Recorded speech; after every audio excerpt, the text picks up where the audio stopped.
আমি মনে করি বাংলাদেশের প্লাস্টিকের যে সেক্টর, এই সেক্টর কিন্তু অত্যন্ত পটেনশিয়াল একটা সেক্টর।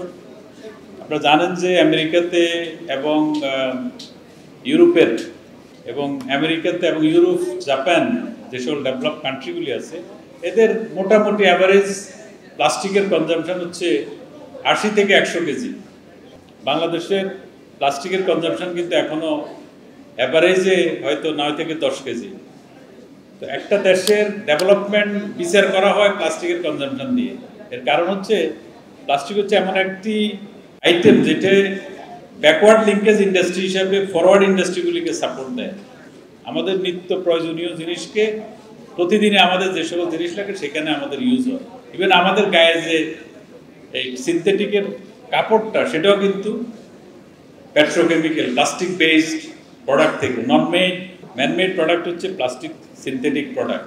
এবং আমাদের পরিবেশকে আমরা সিরিয়াসলি কাজ করছেন প্লাস্টিক থেকে। যে আমাদের, আপনারা শুধু একটি উদাহরণ দিই যে 5টা প্লাস্টিকের চেয়ার দিয়ে একটা গাছ কাটানো বন্ধ করা যায়।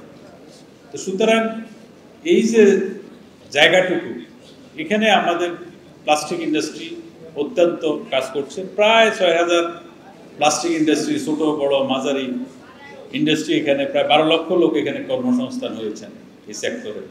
আমি প্লাস্টিক অ্যাসোসিয়েশনের অনেকদিন প্রেসিডেন্ট ছিলাম।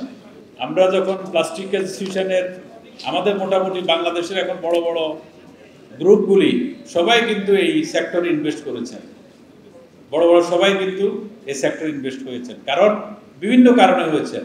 কেউ যদি বেভারেজ ইন্ডাস্ট্রি করে থাকেন, তার প্যাকেজিংটা কিন্তু প্লাস্টিকের। যিনি ফার্মাসিউটিক্যাল ইন্ডাস্ট্রি করে থাকেন, তার প্যাকেজিংটা প্লাস্টিকের। ফুড ইন্ডাস্ট্রি কিন্তু অলমোস্ট সবই প্লাস্টিকের। আজকে যে আমাদের লাইফ এক্সপেকটেশন যে বাড়ছে, আমাদের মাথাপিছু আয় যেটা বাড়লো, মাথাপিছু আপনার বয়স যেটা বেড়েছে, হাইজেনিক প্রোডাক্ট কিন্তু প্যাকেজিং থেকে আসে। আমরা একসময় দেখতাম বিস্কিটের প্যাকেট 2-3 দিন পরে বিস্কিট ড্যাম হয়ে যেত। এখন কিন্তু 1 বছরও বিস্কিট ড্যাম হয় না, বিকজ অফ দি প্যাকেজিং।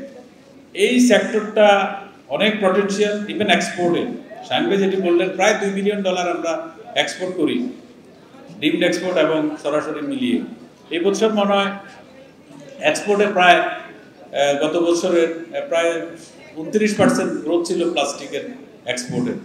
আমাদের অন্যান্য এক্সপোর্টের গার্মেন্টসের গ্রোথ ছিল মনে হয় 7% বা সামথিং। এবং হিউজ পটেনশিয়াল আছে আমাদের এক্সপোর্টে। আমরা যারা এক্সপোর্টের সাথে সম্পৃক্ত, প্রচুর সম্ভাবনা, বিশেষ করে ইউরোপের এবং আপনার আমেরিকান মার্কেটে। চায়নাতে আমেরিকার যে নতুন যে প্রেসিডেন্ট ট্রাম্প আসার পরে যে 10% তারা ট্যাক্স ইম্পোজ করেছেন, এতে যে বাংলাদেশের এক্সপোর্টটা কিন্তু আরও বেড়ে যাওয়ার সম্ভাবনা আছে আমেরিকান মার্কেটে। এই অবস্থানে আমি মনে করি এই সেক্টরটা খামাখা আমরা কতগুলি নেতিবাচক মানে ইয়েতে আমরা প্রপাগান্ডাতে আমরা আছি। আমি মনে করি আসুন আমরা পরিবেশকে বাঁচাই। অফকোর্স পরিবেশ যে আমাদের কনসার্ন, কারণ আমাদের দেশটা ছোট, এখানে আমাদেরকে কনসার্ন হতে হবে।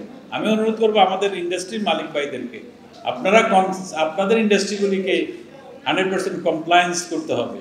আপনাদের প্রোডাক্টগুলিকে কোয়ালিটি করতে হবে। আপনাদের মাধ্যমে যেন পরিবেশ কোনোভাবেই বিঘ্নিত না হয়, আপনারা যেন পরিবেশকে কোনোভাবেই ক্ষতি না হয়। আমি মাননীয় উপদেষ্টাকে অনুরোধ করব, আপনি শুধু 2টা জিনিস আমাদেরকে এনশিওর করেন। একটা হচ্ছে আমাদের এনার্জিটাকে যদি আমরা এনশিওর করতে পারি, আমাদের এই সেক্টর থেকে কিন্তু আমরা হিউজ পটেনশিয়াল আছে আমাদের এক্সপোর্ট বাড়ানোর। আমরা $2 বিলিয়ন করি। আমি বলতে চাই যে আগামী দেখবেন 4-5 বছরে আমরা হয়তো $5-6 বিলিয়ন আমরা প্লাস্টিক থেকে এক্সপোর্টে যেতে পারি।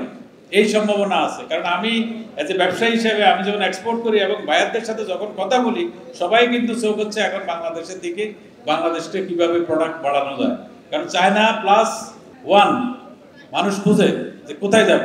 এখন আশেপাশে কে আছে ম্যানুফ্যাকচারিং দেশ হিসেবে, বাংলাদেশ কিন্তু জায়গা যেখানে ম্যানুফ্যাকচারিং হাব হতে পারে।